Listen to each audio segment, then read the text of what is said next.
രാഹുൽ മാങ്കൂട്ടത്തലിന്റെ മുൻകൂർ ജാമ്യാപേക്ഷയിൽ എപ്പോൾ വിധി പറയും എന്നതിൽ അവ്യക്തത. കോടതി അറസ്റ്റ് തടയാത്തതിനാൽ പോലീസിന് തുടർ നടപടികളിലേക്ക് നീങ്ങാം. വിവരങ്ങളുമായി ഷബ്ന ചേരുന്നു. ഷബ്ന, എന്താണ് യഥാർത്ഥത്തിൽ നമ്മളിൽ നിന്ന് മനസ്സിലാക്കേണ്ടത്? മാറ്റിവെച്ചിരിക്കുകയാണ്, പക്ഷേ മറ്റൊരു തീയതി പറഞ്ഞിട്ടില്ല.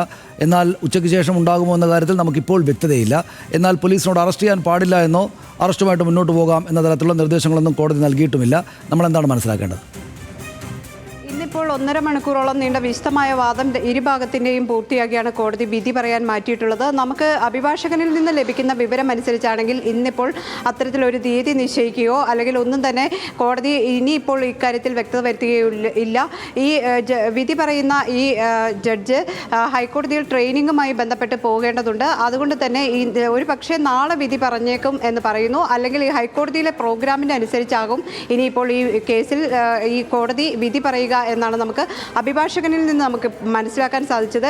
ഏതായാലും വിശദമായ വാദം തന്നെ ഇതിൽ കേൾക്കുകയും ഇതിൽ വിധി പറയാൻ മാറ്റുകയും ചെയ്തെങ്കിലും അറസ്റ്റ് തടയുകയോ അല്ലെങ്കിൽ അറസ്റ്റ് ചെയ്യേണ്ടെന്നോ ചെയ്യാമെന്നോ അങ്ങനെയുള്ള മറ്റ് നിർദ്ദേശങ്ങളൊന്നും തന്നെ കോടതി പറഞ്ഞിട്ടില്ല. സാധാരണഗതിയിൽ നമുക്കറിയാം, മുൻകൂർ ജാമ്യാപേക്ഷ വരുമ്പോൾ ഇത്തരത്തിൽ വിധി പറയാൻ കൂടുതൽ ദിവസങ്ങളിലേക്ക് മാറ്റിവെക്കുകയാണെങ്കിൽ അതുവരെ വിധി പറയുന്നത് വരെ അറസ്റ്റ് ചെയ്യരുത് എന്ന് കോടതികൾ ചില സമയങ്ങളിലൊക്കെ പറയാറുണ്ട്. എന്നാൽ ഈ കേസിൽ അത്തരത്തിലൊരു നടപടികളിലേക്കും കോടതി മുതിർന്നിട്ടില്ല.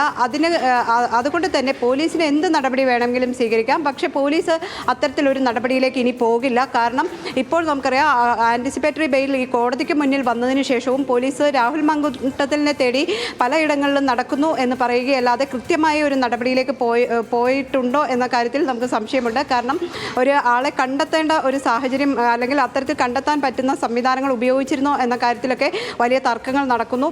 ഏതായാലും ഒരു മുൻകൂർ ജാമ്യാപേക്ഷ കോടതിയുടെ മുമ്പാകെ വന്ന സാഹചര്യത്തിൽ പോലീസ് ചിലപ്പോൾ കോടതിയുടെ നിലപാട് എന്താണ്, ഇക്കാര്യത്തിൽ കോടതി എന്ത് പറയുന്നു എന്നതിന് അനുസൃതമായിട്ട് നടപടികളിലേക്ക് നീങ്ങാം എന്നായിരിക്കാം ഒരുപക്ഷെ കരുതിയിട്ടുണ്ടാകുക. അതുതന്നെയാണ് ഇന്നിപ്പോൾ പ്രോസിക്യൂഷൻ ഏതായാലും ഈ ജാമ്യാപേക്ഷയെ ശക്തമായി എതിർക്കുകയും ജാമ്യം നൽകരുത് എന്ന് പറയുകയും ചെയ്തിട്ടുണ്ട്. ഇനിയിപ്പോൾ ഏതായാലും വിധി വരട്ടെ എന്ന നിലപാടിൽ തന്നെയായിരിക്കും പോലീസ് ഉണ്ടാകുക. കാരണം ഏതെങ്കിലും സാഹചര്യത്തിൽ മുൻകൂർ ജാമ്യം അനുവദിക്കുകയാണെങ്കിൽ, കോടതി ഇപ്പോൾ വാദം കേട്ട് മുൻകൂർ ജാമ്യം അനുവദിക്കുകയാണെങ്കിൽ അത് പോലീസിനെ സംബന്ധിച്ച് വലിയ തിരിച്ചടിയാകും. അതുകൊണ്ട് തന്നെ ഇനി ഈ ജാമ്യാപേക്ഷയിൽ വിധി വന്നതിന് ശേഷമായിരിക്കും തുടർ നടപടിയിലേക്ക് പോലീസ് പോവുക.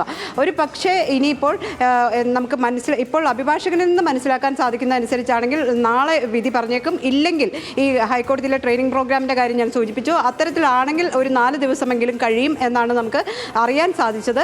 ഏതായാലും അതുവരെയും തുടർ നടപടികളുമായി പോലീസ് പോകാൻ സാധ്യതയില്ല. എന്തെങ്കിലും കാരണവശാൽ ഈ ജാമ്യാപേക്ഷ എതിരാകുകയാണെങ്കിൽ ഉടൻ തന്നെ ഹൈക്കോടതിയെ സമീപിക്കാനാണ് രാഹുൽ മാങ്കൂട്ടത്തലിൻ്റെ അഭിഭാഷകൻ്റെയും ഒക്കെ തീരുമാനം. ആ രീതിയിലായിരിക്കും അടുത്ത നടപടികളിലേക്ക് കടക്കുക. ശരി, നന്ദി ഷബ്ന. വിവരങ്ങൾക്ക് ഏതായാലും ഇക്കാര്യത്തിലൊരു അവ്യക്തത ഉണ്ട്. എപ്പോൾ വരും എന്നത് സംബന്ധിച്ച് വ്യക്തമായിട്ട് ആ കാര്യങ്ങളെ സംബന്ധിച്ചുള്ള വിശകലനം ഷബ്ന നൽകിയിട്ടുണ്ട്. കുറച്ച് ദിവസം കൂടെ ഒളിവിൽ തുടരേണ്ടി വരുമോ, ഒരിടത്ത് നിന്ന് മറ്റൊരിടത്തേക്ക് ഓടേണ്ടി വരുമോ എന്ന് രാഹുൽ മാങ്കൂട്ടത്തിൽ ആലോചിക്കുന്നുണ്ടാകും ഇപ്പോൾ.